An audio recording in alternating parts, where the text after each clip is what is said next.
Hello, ma'am. Good evening. I am Yadu Yashwant from Loyola College, and I am currently pursuing digital journalism, and I am the first year. I have entered into the higher education. So my question for you is, உங்களோட கான்ஸ்டிடுவன்சியில் அதாவது தூத்துக்குடியில் like இந்த unemployment and job vacancies இதை பற்றி வந்து உங்களுக்கு of course உங்களுக்கு வந்து எல்லா அப்டேட்ஸும் கிடைக்கும். ஸோ இந்த மாதிரி அன்எம்ப்ளாய்மெண்ட் வந்து இந்த யூத்ஸுக்கும் இல்லாமல் லைக் நிறைய எஜுகேட்டட் பீப்புள்ஸுக்குமே வந்து பார்த்திங்கன்னா இந்த ப்ராப்ளம் வந்து ரெகுலராக இருக்குது, லைக் த்ரூ ஆர் த கண்ட்ரியே இருக்குது. ஸோ உங்களோட தூத்துக்குடி கான்ஸ்டிடுவன்சியில் நீங்கள் அதை வந்து எப்படி கம்மி பண்ணலான்றதுக்காக உங்களோட பிளான் என்னவாக இருக்குது? தூத்துக்குடியிலே இப்போ வின்ஃபாஸ்ட்னு ஒரு கார் தயாரிக்கக்கூடிய நிறுவனம் வந்து தொழில் தொடங்குவதற்காக அங்கே அடிக்கல் நாட்டப்பட்டு வேலை நடந்துகிட்ருக்கு. நிச்சயமாக அந்த தொழிற்சாலை வேலையை தொடங்கும் போது ஆயிரக்கணக்கானவர்களுக்கு வேலை கிடைக்கக்கூடிய வாய்ப்பு இருக்குது. அது மட்டும் இல்லாமல் நான் leather footwear, lot of women work in those industries.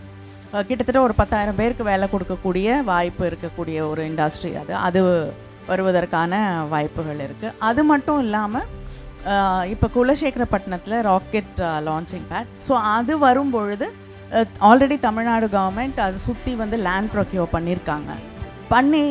அது பண்ணியிருக்கிறதுனால என்னென்னா அதுக்கு அலைடு இண்டஸ்ட்ரீஸ் அந்த லான்ச் பண்ணக்கூடிய அந்த ராக்கெட்ஸ்க்கு பார்ட்ஸ் தயாரிக்கிறது, அதை ரிப்பேர் பண்ணுறது, மற்ற விஷயங்கள் எல்லாமே, அப்புறம் அங்கே ஒர்க் பண்ணுறவங்களுக்கு தேவையான விஷயங்கள், அதுக்கான ஒரு இண்டஸ்ட்ரீஸ் வரத்துக்கான முயற்சிகள் நடந்துகிட்ருக்கு. ஸோ இவ்வளவும் வந்து வேலை வாய்ப்புகளை அந்த பகுதியில் இருக்கக்கூடியவர்களுக்கு உருவாக்க வேண்டும் என்பதற்கு.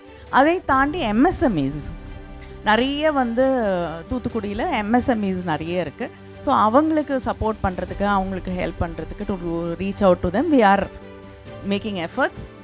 அது இல்லாமல் ஜாப் ஃபேர்ஸ் ரெகுலராக நடத்துகிறோம். இப்போ இன்னும் சில மாதங்களில் ஒரு பெரிய அளவில் வந்து ஒரு ஜாப் ஃபேர் எல்லா இடத்துல இருந்தும் நிறுவனங்களை கூட்டிகிட்டு வந்து ஒரு மிகப்பெரிய அளவில் ஒரு ஜாப் ஃபேர் நடத்துறதுக்கு பிளான் பண்ணிகிட்ருக்கோம்.